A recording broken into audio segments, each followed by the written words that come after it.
First story. Entitled Brother and Sil announced their pregnancy at my wife's birthday party, knowing we had recently lost ours. They then made everything about their baby, re-traumatizing my wife. So I called off the party and kicked them out. Now they call us selfish and jealous, blaming my wife's carelessness for the miscarriage. I cut ties with them and went NC after exposing them to our parents. My 28M and my wife, Anna 28F, were expecting. She was almost 3 months. We were really excited. We bought everything a baby needed and talked a lot about our future with the baby. On August 23, 2022, my wife woke me up in tears. She tossed her blanket off her legs to show me a big patch of blood near her crotch, staining the sheets. We had a really hard time accepting the fact, but Anna was much more affected. She would cry in our bed for at least 4 hours every day. She wouldn't eat, and she would say awful things about herself and her useless body. I had tried to console her to the best of my abilities, but I was grief-stricken and couldn't say the right words to her. It took 4 months of therapy for us to gradually start feeling better. Anna was smiling more. She was still a little on edge, but she was doing well. January 14th was Anna's birthday, and I wanted to make it really special for her. I invited our friends and family and cooked her favorite foods. I just wanted this day to be happy for her. For context, our families know about the situation and the effect it had on Anna, especially my brother and Sil, as we had stayed in their house for a bit. While everyone was eating the food, my brother and Sil got up and told everyone that Sil was pregnant. After 4 seconds of silence, everyone in the room started congratulating them. I was stunned and turned to my wife, who had an emotionless expression until she smiled slowly, congratulated them, and hugged them both. For a good 20 minutes, everyone couldn't stop talking about pregnancy, baby names, and new baby toys. They could have easily announced this at their 5-year anniversary party, which was just 2 weeks away. What was the point of announcing it on my wife's birthday? I noticed my wife get up and leave to go to our bedroom, and I found her crying. She told me she doesn't want to go out now, and that she doesn't want to face them. I understood and quickly headed to the table, where everyone was done eating and talking as if they hadn't noticed we'd left. I didn't want to make a big scene, so I told everyone kindly that me and Anna had some plans for the evening, and that we would have to cut this party short. That was the only thing that came to mind at that moment. Sil comes walking towards me and starts yelling at me, saying that I'm doing this because of her announcement. I tried telling her as calmly as possible that it wasn't like that, and that this was supposed to be Anna's birthday party, not some pregnancy announcement party. I said my goodbyes, and then 2 hours later, I got a message from my brother saying I was selfish, and that I shouldn't be jealous just because we won't be as careless as the two of you, implying that we had somehow caused the miscarriage even though we were incredibly careful. I'm beyond frustrated. Do you think I am the arsehole is because of how I handled the situation? Edit. More details and an update are posted in the comments. Just go to my account to see it. In the comments. Hi everyone. Firstly, I want to thank everyone for their condolences and wishes. It means a lot to me. As I couldn't fit a lot of the details in the 3,000 character limit, I want to write all the answers to the questions and inquiries you guys have in this comment. Why didn't I confront my brother and Sil? I was fed up with them and wanted them out of the house so that I could comfortably console Anna and do another activity with her. We played some Minecraft and watched Harry Potter. I was angry, but I really didn't want to add more fuel to the fire. I just ignored most of what they were saying and showed them out the door so that I could handle them or talk to them after her birthday. Why would my brother and Sil try to sabotage her birthday? I have no idea. I wouldn't say we were on bad terms with them, but we weren't close. We and other relatives stayed at their house for a week because they had invited us for the holidays. There was a bit of attention to Anna and me, but it was minimal, only condolences, and I can't grasp how they could be jealous of the condolences we received for our miscarriage. How can that be something to be jealous of unless they really love attention? Anna has said that she's only been nice to Sil, and they hadn't had any type of argument. Why didn't the other guests intervene? Again, I have no idea. No one tried to redirect the conversation, and honestly, every time I tried to, it would be glossed over and then turned into something baby-related again. Maybe everyone was excited or just nervous to change the topic. Why did I post this on AITA if I was clearly not to? I had been unsure whether it was rash of me to abruptly end the party, or to not give much importance to their pregnancy announcement. But now I am. My brother is very different from me, and we have had disagreements, but they weren't fights. Only opposite opinions were shared. I don't understand why he intended to hurt us that way. I guess an update would be that I've finally replied to my brother's message with a statement u/Furley016 posted in the comments, which I'm very thankful for, with a few of my personal inputs in it. And he only replied with a laughing emoji. People were wondering whether Anna saw the message he sent or not. She did see it, and she was as heartbroken as I was. We had tried every precaution. We did everything we could think of, and getting blamed for losing our child by my own brother was like a knife to the heart. We talked about it, and we have decided to have no contact with my brother and Sil until they apologize sincerely. And even then, I really don't think I'd even want to sit at the same table as them again. I have sent a screenshot of his message to my parents, and they are disgusted by my brother's behavior, but don't want to confront him since Sil is pregnant. I don't know. Some people are saying that it's already been 5 months, and we could just move on. But you don't understand how excited we were, and you don't understand how traumatizing that night was. Even now, during her period, she gets a lot of anxiety about it because it reminds her of that night. We are continuing therapy. It is helping, and we are doing well. I will update if there are any. Thank you so much for your love and support. Second story. Entitled Parents Punished and Grounded Me After I Came Clean About My Son. My so-called friends humiliated and laughed at me, saying I'm trying to get attention. My last straw was when my wife of 6 years laughed at me, saying I'm making up SHT for sympathy, calling me a lying narcissist. I lost it and divorced her. I, 27M, and my wife, 26F, have been married for 2 years and have been together for 6. As context, I was repeatedly roped by my brother's babysitter when I was around 9. She would grope me, force me to remove my pants, and then either stick my DCK in her mouth or try and give me a hand job whenever my 4-year-old brother slept. Most of the time, I was paralyzed and couldn't do anything to stop it. She would always buy me sweets or video games from my DS as a reward. So in a weird way, I started growing attached to her and would try and seek the abuse if it meant getting her rewards. I knew whatever she was doing was wrong, but she would always threaten to take my life if I ever told my parents, so I never did while the abuse was actively happening. Everything stopped as soon as she graduated college and moved states. I only realized how effed up the things she did to me were when I was around 14 or 15 and understood the concept of consent. When I tried to open up to my parents, strict Catholics, it never ended well. First, they blamed it on adultery and claimed it corrupted my mind into imagining these things happening to me. If I claimed I was telling the truth, my dad would beat the SHT out of me and my mom would ground me. I tried opening up to my friends, but their reactions weren't any better. My male friends just called me lucky and asked if the BB was good. My female friends claimed I was just lying to get attention and laughed in my face. I learned to just try and forget the past, and I vowed to myself that I would never mention this to anyone again. Now on to last week. Me and my wife had heard some good things about this show called Baby Reindeer on Netflix from our friends. Going into it, I knew it revolved around Saw and stalking. In my mind, I thought I was over the past and could handle watching the show with no problem. Big effing mistake. At the end of episode 4, I was literally on the verge of tears, and I felt all the supposedly forgotten memories come flooding back. At the end of the next episode, I couldn't hold it in anymore. My wife paused the show and just stared at me. After a while, I did finally manage to calm down a bit. She asked me why I was crying, and I just let everything out.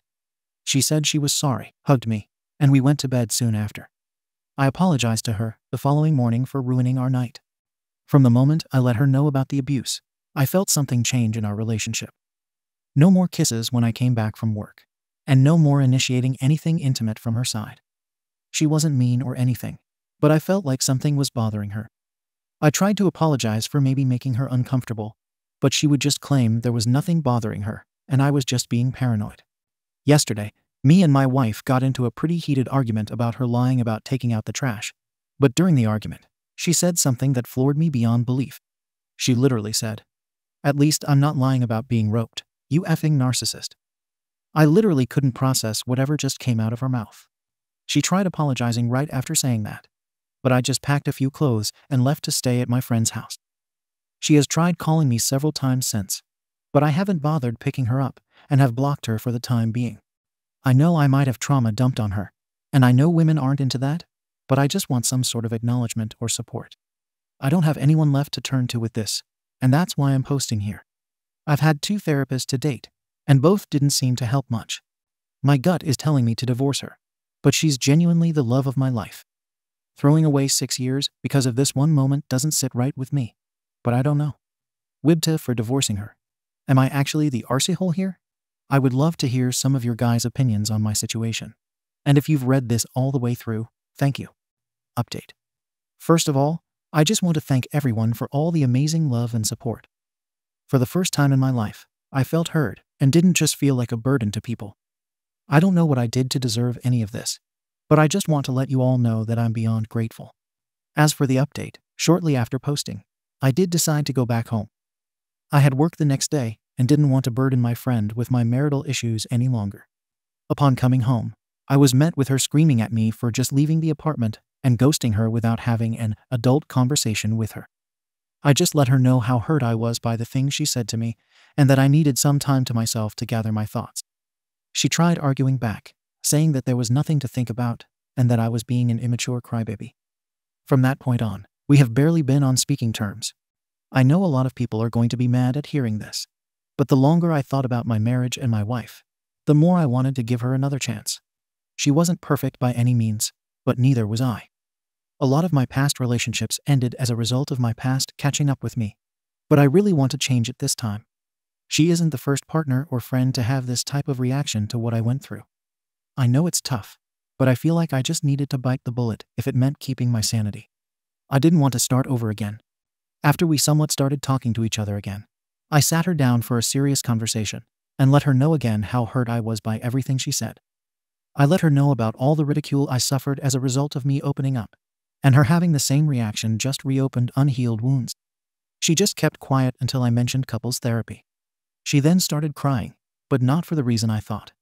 I tried holding her, but she just pushed me away and screamed that I seriously thought about ending our marriage over some silly argument we had, and that I was just trying to make up some sob story after watching baby reindeer for attention and sympathy. According to her, all of this was just too convenient to be believable. If it were real, why didn't I mention any of this throughout the 6 years we have been together? At this point, even I started tearing up. I apologized for keeping this from her for so long, and then tried reassuring her that I, in fact, wasn't making this up. But she just slapped me and stormed off to bed. That was a week ago, and I have been sleeping on the couch ever since. Whenever I try to speak to my wife, she just makes snarky comments towards me and just storms off. I just cry myself to sleep most nights and just wish I never effing watched that show. None of this SHT would have happened. I currently don't have the money for therapy and just feel lost. I don't want a divorce. I want to try and make this work, but this whole mess is just so draining. I'm not in contact with my family, so I don't have anyone I can turn to with this. How would you guys move forward in this situation? A response for OP in the comments. Thank you, but please understand that I've spent 6 years with her 7 in August. She's the first one who was willing to accept some of the flaws I have. Edit. I've realized that I'm just beating a dead horse by using this as justification to stay with her. I'm contacting a divorce lawyer. Third story. Entitled customer lost his phone, accused me of stealing it, harassed me, and called the cops on me. Now he has come back, threatening to sue our restaurant and have me arrested, making a fool of himself. A few years ago, I worked a couple of seasons as a receptionist / everything that was needed at an inn in one of the really popular Costa Brava tourist cities. Due to its location next to the main road that crosses the city, our restaurant was open to everyone, not just guests. The restaurant had some outdoor tables next to the parking, accessible to everyone, not just the customers. This is important. A lot of locals used our terrace parking as a shortcut from the main road to the school that was on the other side.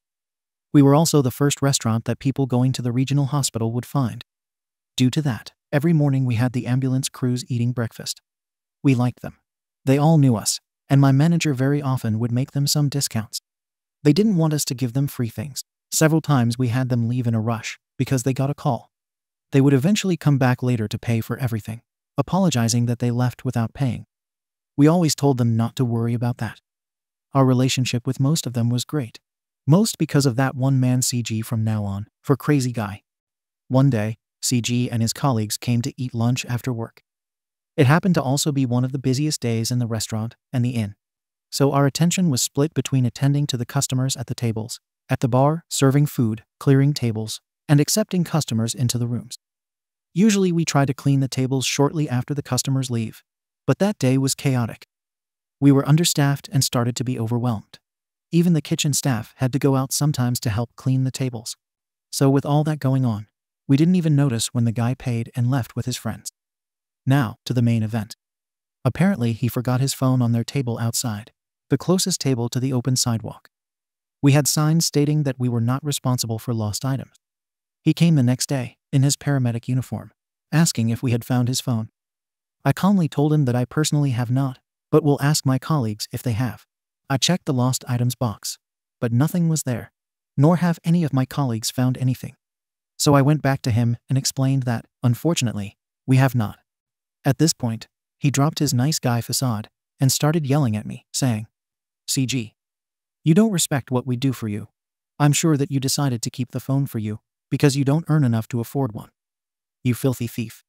I know it was you because you were the one who served us yesterday. You have to give me my phone back now." I looked at him, astonished, still trying to comprehend what just happened. And I say, "Me. Sir, as you know, our terrace is open to everyone, and we are not responsible for items you leave on the tables." Then he went, "Don't come with that bullshit to me.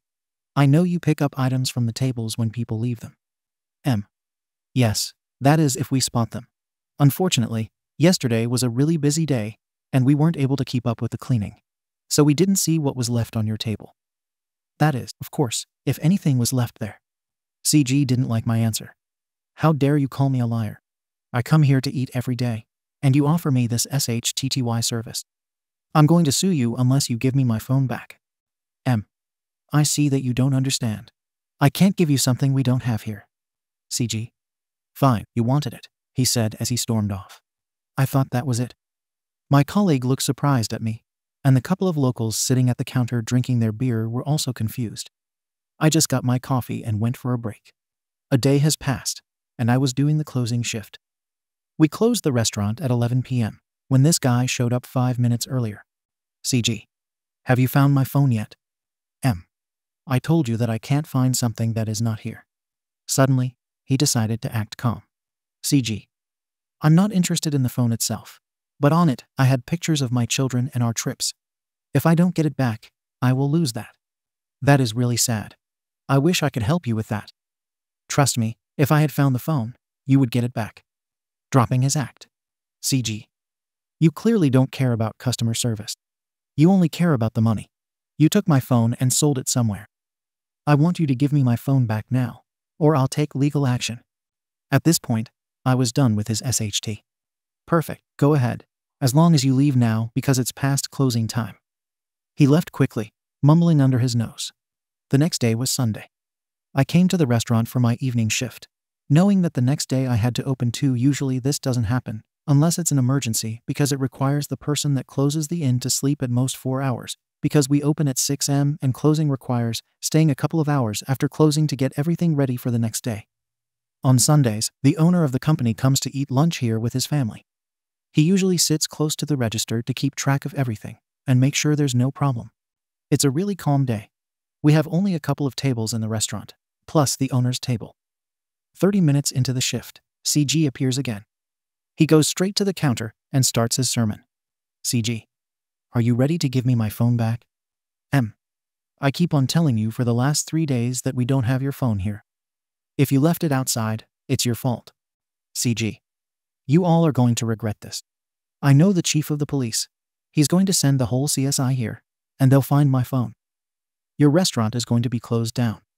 You all are going to regret this. That is, unless you give me the phone. Do you want me to go there as I leave from here?" Done with his crap, yet still keeping calm. Look, I don't know what you want to do with your free time when you leave from here. I can barely control what you do when you're inside. If you want to go to the police, go ahead. Just leave and stop disturbing my customers." He storms off, slamming the door behind him. As I turn around and sigh, the owner gets up and comes to me. He asks me quietly to come with him to the kitchen. Once there, he asked me what this was all about. So I explained to him what happened in the last few days. Then he says, with the tone of a father trying to cheer up his child, "Oh, you handled it really professionally. I'm glad to have you here. Don't worry about that guy. You haven't done anything bad. If he actually goes to the police, you have no need to talk with them. You're just a worker here. Just give them the number of your manager. And don't make any statements if you don't want to. It's the management's job to deal with it.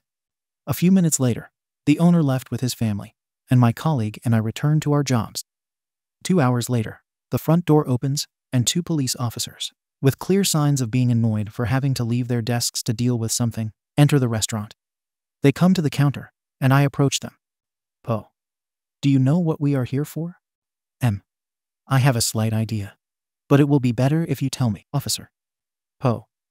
We received a complaint that a phone got stolen here. If you refer to the guy who continues to claim that we stole his phone, no one in the restaurant has an idea what phone he's talking about. Po.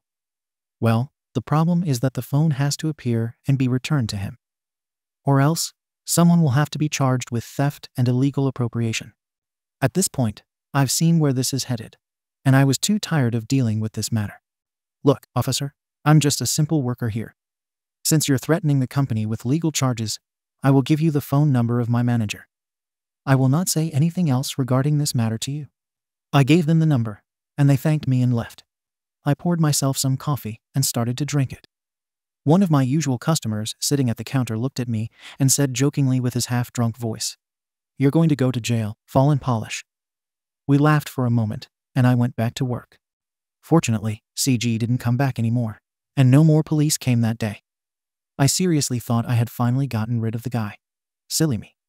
The next day, I get to the inn with 4 hours of sleep and get everything started up. My usual 6M customers are there, sipping their coffee, and suddenly the door opens, and there he is, CG, and he comes to me. I hear one of the guys at the counter say, "Not him again." CG. "So, did you like the police visit? Are you going to give me my phone back?" Can you just get over it? I can't give you something I don't have.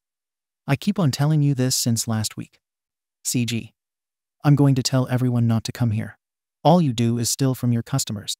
I'm going to get you fired to get your restaurant closed. I will tell all my colleagues to stop coming here if they don't want to get robbed. I have connections to newspapers and TV stations. The whole country will know that you steal from your customers. You are going to get canceled." And he left. I just dropped my hands and sighed.